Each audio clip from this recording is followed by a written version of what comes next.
Nicolás Maduro, le président vénézuélien, lors d'une conférence de presse à Caracas, le 22 août 2017, après la fuite de l'ex-procureur, Luisa Ortega, et de Marie Ariana Cubillos Sapsipa. Le président vénézuélien, Nicolás Maduro, a affirmé que le pays ne se déclarerait jamais en défaut de paiement, dimanche avant des rendez-vous cruciaux impliquant les créanciers internationaux à propos de la dette publique que le Venezuela ne parvient plus à rembourser.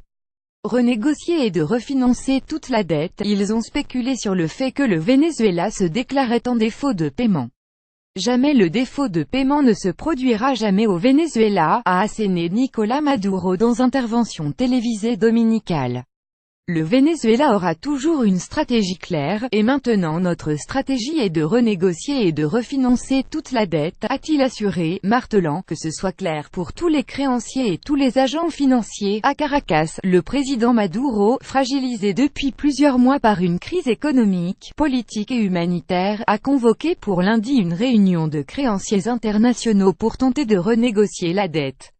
Les observateurs demeurent réservés sur le succès à attendre de cette rencontre, puisque Washington interdit à ses banques et à ses citoyens d'acheter de nouvelles obligations ou de négocier des accords proposés par le gouvernement vénézuélien. 150 milliards de dollars de dette. Difficile dès lors d'imaginer que des créanciers américains. Selon Caracas, 70% des détenteurs de bons vénézuéliens issus des États-Unis ou du Canada se rendent à l'invitation de Nicolás Maduro, qui accuse les États-Unis de persécution financière visant à asphyxier le Venezuela en raison de gouvernements socialistes.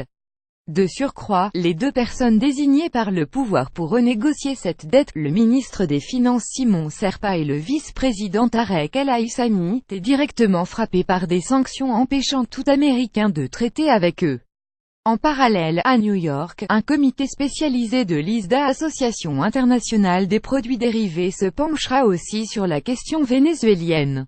Ce comité composé de 15 sociétés financières doit décider des suites à donner au retard récemment accumulé par Caracas dans le remboursement d'une somme de 1,16 milliard de dollars, qui vendredi n'avait toujours pas été reçue par les créanciers.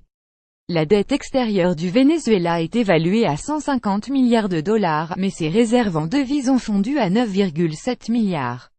D'ici à la fin de l'année, il doit rembourser 1,47 à 1,7 milliard, puis 8 milliards en 2018. Pour un État, un éventuel défaut partiel ou total peut être prononcé par le gouvernement concerné, une agence de notation, un créancier privé ou l'ISDA.